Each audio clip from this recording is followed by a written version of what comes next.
আচ্ছা, এখন আমরা পরীক্ষা করব আলু এবং কিশমিশ দিয়ে কীভাবে অভিশ্রবণ করা যায়। এখানে অভিশ্রবণ হবে কীভাবে? আচ্ছা, প্রথমে আঙুরটা সহজ আছে, আঙুরটা আগে থেকে দিয়ে দিই। আঙুরটা কী হবে না, এখানে এই যে আঙুর আমাদের প্লেট নেই, প্লেট না থাকার কারণে আমরা কিন্তু এটা এই জলের যে আছে এটা দিয়ে দেবো। সবগুলো দিয়ে দিচ্ছি, সবগুলো না হলে কিছুগুলো থাক, খেয়ে নাও।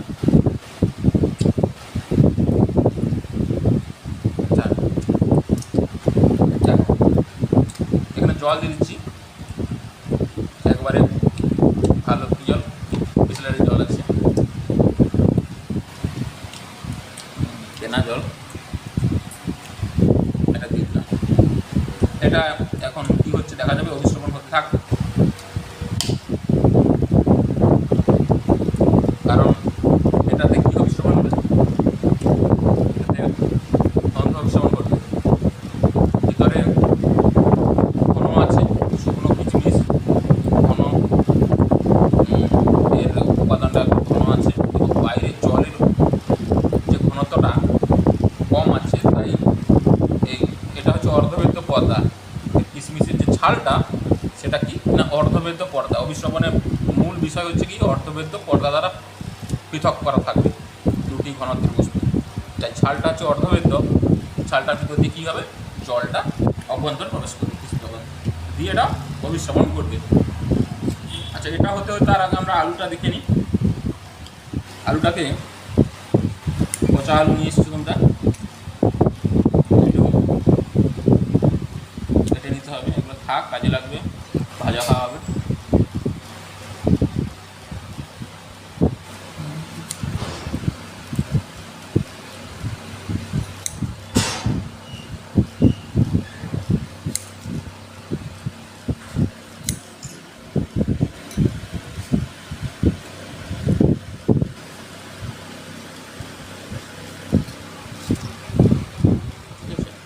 এগুলো দরকার নেই। আলুর একটা আমরা কাটবো, চারকোনা কিউব কাটবো, ঠিক আছে, পুরো হয়ে গেছে কিউব একটা। এবার কী করবো, এটা না এর ভেতরের অংশটাকে আমরা বের করে দেবো।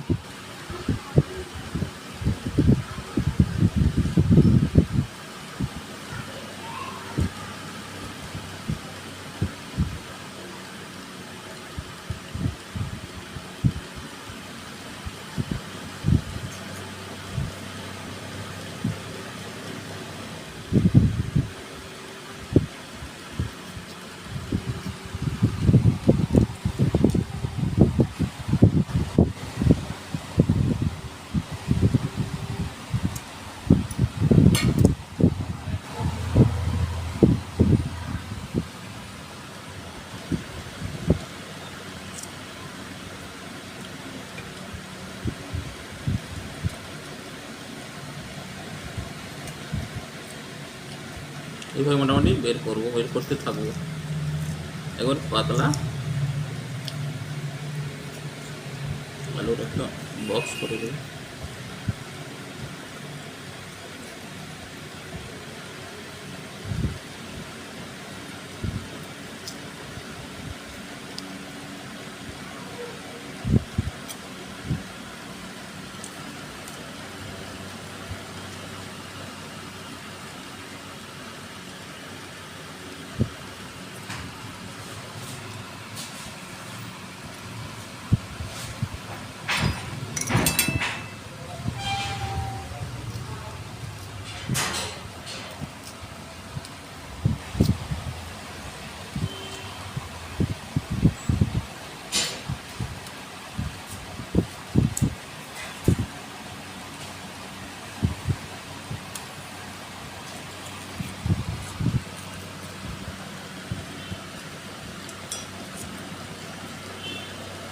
আর গভীর করতে পারছি না, আমি এদিকে কেটে দেবো।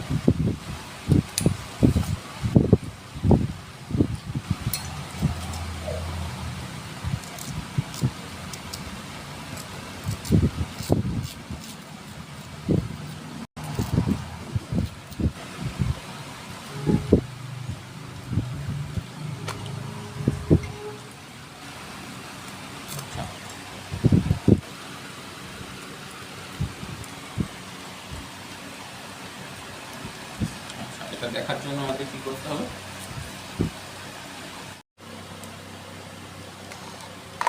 এটা হয়েছে। এখন তাহলে অভিশ্রবণ ঘটুক, আমরা একটু পরে ফিরে আসছি। এখন তো ভিডিওটা পোস্ট করা দরকার ছিল, কারণ ভিডিও তো আমরা এখন দেখবো না, ভিডিওটা স্টপ থাকবে। আমরা এতক্ষণ যেটা করলাম সেটা আধা ঘন্টা পরে আবার দেখবো, শুরু করবো দিয়েছে।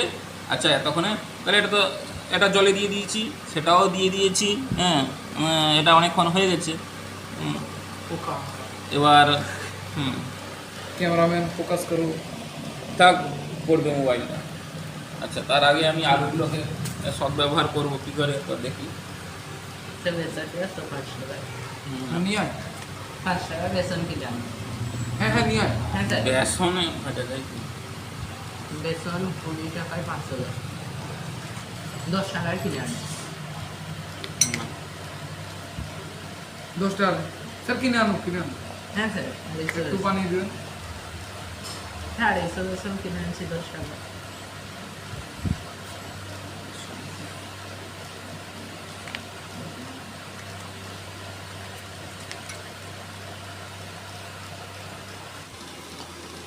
আচ্ছা অভিশ্রবণ আমরা যখন শুরু করেছিলাম তারপর থেকে প্রায় আধা ঘন্টা হয়ে গেছে। এবার একটু লাইটটা দাও, ফ্ল্যাশ লাইট। আচ্ছা দেখো জল তল এখানে এটা ছিল ফ্রেশ নর্মাল ওয়াটার, আর এটা ছিল লবণ জল, মানে অতি ঘনত্বের জল। অভিশ্রবণে হচ্ছে এটা, আর আলুটা ছিল কি অর্ধবেদ্য পর্দা এখানে। তাহলে এই জলটা কম ঘনত্ব থেকে বেশি ঘনত্বের দিকে চলে এসছে। তার কারণ আমরা দেখলাম কাঠিটা, দেখো কাঠিটা ঠিক কতটা জলের নিচে চলে গেছে। দেখো জল তলটা উঠে এসছে না, যেখানে ছিল জল তল কাঠিটা পুঁতেছিলাম, এখন কিন্তু কাঠিটার উপরে জল উঠে গেছে। তার মানে কম ঘনত্ব থেকে বেশি ঘনত্বের দিকে জল চলে এসছে। আর এখানে কিশমিশের ক্ষেত্রেও তাই, কিশমিশগুলো শুকনো ছিল, তো এর ভিতরে জল ঢুকে গেছে, এখনও হয়নি ঠিকঠাক। আরও সম্পূর্ণ হতে আরও মিনিমাম আধা ঘন্টা সময় লাগবে। তবুও এখন দেখা যাচ্ছে, দেখো অনেকটা কী হচ্ছে, কিশমিশটা ফুলে গেছে, তাই না? কিশমিশটা ফুলে গেছে, আঙুরে পরিণত হয়ে গেছে, অনেকটাই ফুলে গেছে।